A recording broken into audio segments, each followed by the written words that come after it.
Hello viewers, আজ বলবো 19শে মে 2025 সালের গুরুত্বপূর্ণ কয়েকটি কারেন্ট অ্যাফেয়ার্স, যেগুলো বিভিন্ন চাকরি পরীক্ষায় আসে বা আসতে পারে। তো দেরি না করে শুরু করা যাক আজকের প্রথম প্রশ্ন। সম্প্রতি কোথায় ইন্ডিয়া ইনক্লুসিভ সামিট 2025 আয়োজন করা হয়েছে? ক বেঙ্গালুরু, খ জয়পুর, গ নয়াদিল্লি, ঘ মুম্বাই। তো এর সঠিক উত্তর হবে অপশন গ নয়াদিল্লি। কি পয়েন্ট?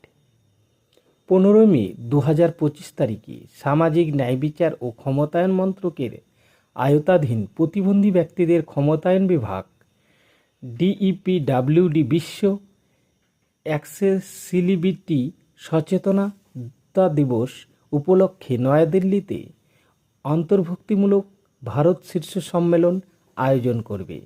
এই শীর্ষ সম্মেলন দিব্যাঙ্গজনদের জন্য ডিজিটাল অ্যাক্সেসিবিলিটি এবং অন্তর্ভুক্তিমূলক উন্নয়নের প্রতি জাতির প্রতিশ্রুতি জোরদার করার লক্ষ্যে কাজ করে।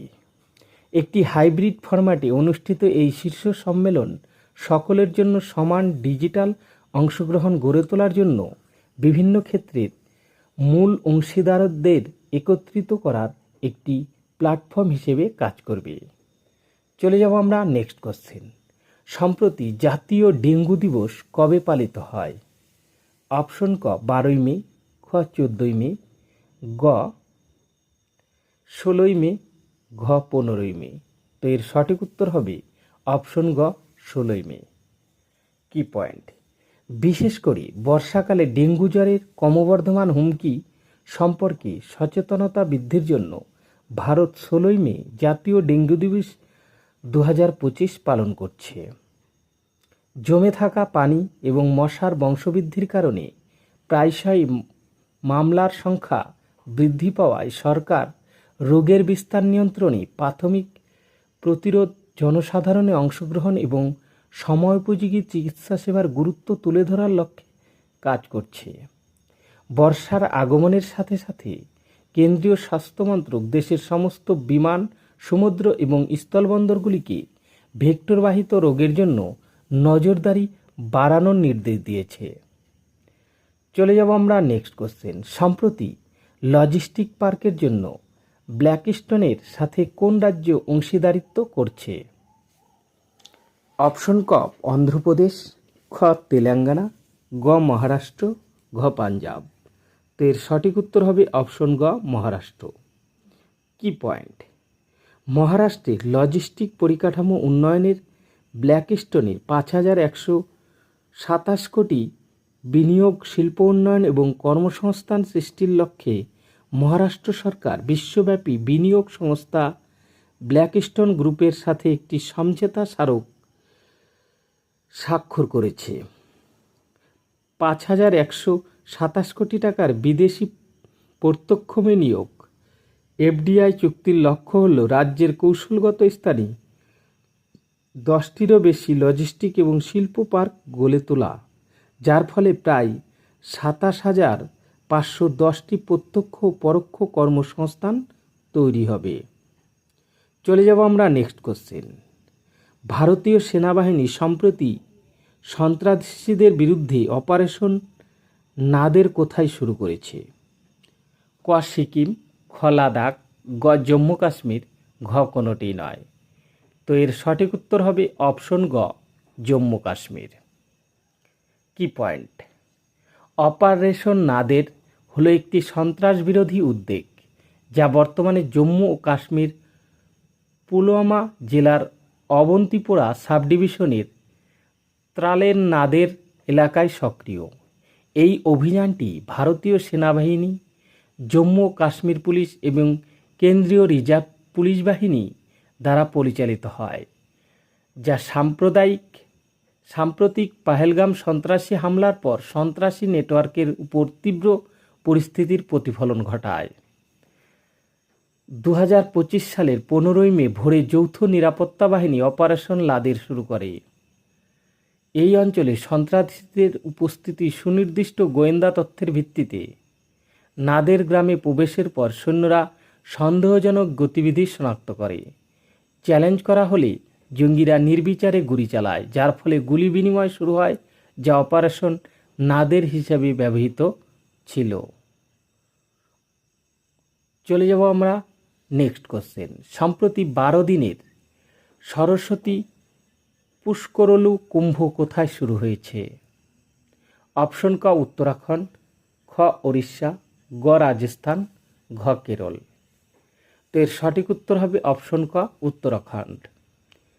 12 বছর বিরতির পর উত্তরাখণ্ডে পুষ্কর কুম্ভমেলা ফিরে এসেছে। 15 মে 2025 তারিখে মুখ্যমন্ত্রী পুষ্কর সিং ধামি উদ্বোধন করেন। এই অনুষ্ঠানটি মানা গ্রামের কেশব প্রয়াগে অনুষ্ঠিত হচ্ছে। এই পবিত্র স্থানটি অলকনন্দা এবং সরস্বতী নদীর সংযম স্থলে অবস্থিত।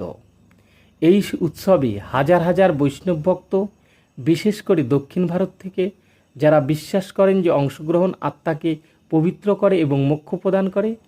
এটি 26 মে 2025 পর্যন্ত চলবে। চলে যাব আমরা নেক্সট কোশ্চেন। সম্প্রতি মুম্বাইতে 2025 সিসিআই বিলিয়ার্ডস ক্লাসিকের শিরোপা কে জিতেছে? অপশন ক সন্তোষ কুমার, খ অঙ্কুর চ্যাটার্জি, গ পঙ্কজ আডবাণী, ঘ ধ্রুব সিতওয়ালা। তো এর সঠিক উত্তর হবে অপশন গ পঙ্কজ আডবাণী। কি পয়েন্ট?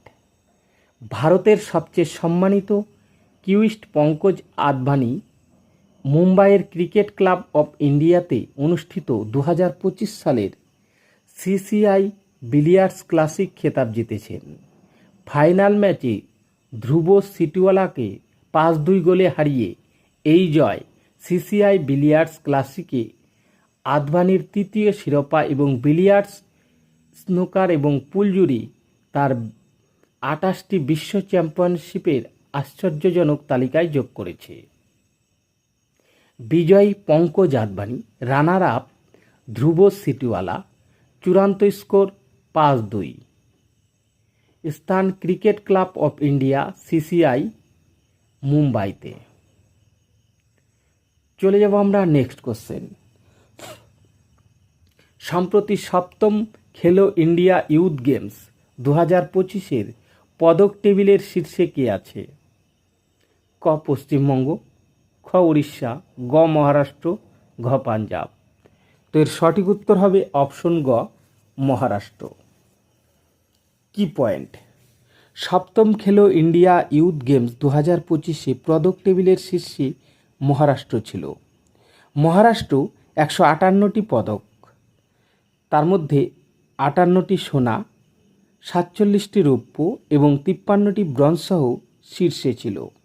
দ্বিতীয় স্থানে হরিয়ানা এবং তৃতীয় স্থানে রাজস্থান ছিল। এই গেমস 4 থেকে 15 মে 2025 পর্যন্ত বিহারে অনুষ্ঠিত হয়েছিল। চলে যাব আমরা নেক্সট কোশ্চেন। সম্প্রতি কে টেরিটোরিয়াল আর্মিতে অনারারি লেফটেন্যান্ট কর্নেল উপাধিতে ভূষিত হয়েছেন? অপশন ক বিরাট কোহলি, খ রোহিত শর্মা, গ নীরজ চোপড়া, ঘ বাইচুং ভুটিয়া। তো এর সঠিক উত্তর হবে অপশন গ নীরজ চোপড়া। কি পয়েন্ট? এই আবহেই এবার বড়সড় প্রমোশন পেলেন নীরজ চোপড়া। রাষ্ট্রপতির নির্দেশে তাকে টেরিটোরিয়াল আর্মিতে সম্মানসূচক লেফটেন্যান্ট কর্নেল পদমর্যাদা দেওয়া হয়েছে। প্রতিরক্ষা মন্ত্রকের তরফে জারি করা বিজ্ঞপ্তিতে বলা হয়েছে যে নীরজ এখন ভারতীয় সেনাবাহিনীতে সুবেদার মেজর হিসেবে নিযুক্ত আছেন। চলে যাব আমরা নেক্সট কোশ্চেন। সম্প্রতি সমুদ্রের পানির বিশুদ্ধকরণের জন্য উচ্চচাপের পলিমার মেমব্রেন কে তৈরি করেছেন? অপশন এ আইসিএআর, খ আইআইটি দিল্লি, গ ডিআরডিও, ঘ কোনোটি নয়। তো এর সঠিক উত্তর হবে অপশন গ ডিআরডিও। কি পয়েন্ট? সম্প্রতি DRDO defence research and development organisation সমুদ্রের পানির বিশুদ্ধকরণের জন্য উচ্চচাপের পলিমার মেমব্রেন তৈরি করেছে। এটি একটি গুরুত্বপূর্ণ প্রযুক্তি যা জল সংকট মোকাবিলায় সাহায্য করবে। সমুদ্রের জল সাধারণত লোনা হওয়ায় তা সরাসরি পানীয় বা ব্যবহারের জন্য উপযুক্ত নয়। বিশুদ্ধকরণ প্রযুক্তি ব্যবহার করে সমুদ্রের জলকে পানীয় ও ব্যবহারের উপযোগী করে তোলা সম্ভব। এই প্রযুক্তি উচ্চচাপের পলিমার মেমব্রেন ব্যবহার করে, যা জল থেকে লবণ ও অন্যান্য দূষণকারী উপাদানগুলিকে সরিয়ে দেয়। এই প্রযুক্তিটি বিশেষভাবে জল সংকট মোকাবিলায় সাহায্য করার জন্য তৈরি করেছে। চলে যাব আমরা নেক্সট কোশ্চেন। সম্প্রতি কে national law university Delhi NLU দিল্লির একজন বিশিষ্ট অধ্যাপক হয়েছেন? অপশন ক জর্জ PS রমন, খ জর্জ DY চন্দ্রচূড়, ক জর্জ নিরঞ্জন সাহ, ঘ জর্জ BR গাভাই। তো এর সঠিক উত্তর হবে অপশন খ জর্জ DY চন্দ্রচূড়। কি পয়েন্ট? ন্যাশনাল ল ইউনিভার্সিটি দিল্লিতে সম্প্রতি ডক্টর বিচারপতি DY চন্দ্রচূড়, যিনি ভারতের প্রাক্তন প্রধান বিচারপতি ছিলেন, একজন বিশিষ্ট অধ্যাপক হিসেবে যোগ দিয়েছেন। এই নিয়োগ 15 মে 2025 তারিখে সম্পূর্ণ হয়েছে। তো বন্ধুরা, ভিডিওটি কেমন লাগলো? যদি ভালো লেগে থাকে লাইক, শেয়ার ও কমেন্ট করতে ভুলবেন না। আর এই চ্যানেলে যারা নতুন, চ্যানেলটি সাবস্ক্রাইব করে পাশে থাকবেন। ধন্যবাদ সবাইকে।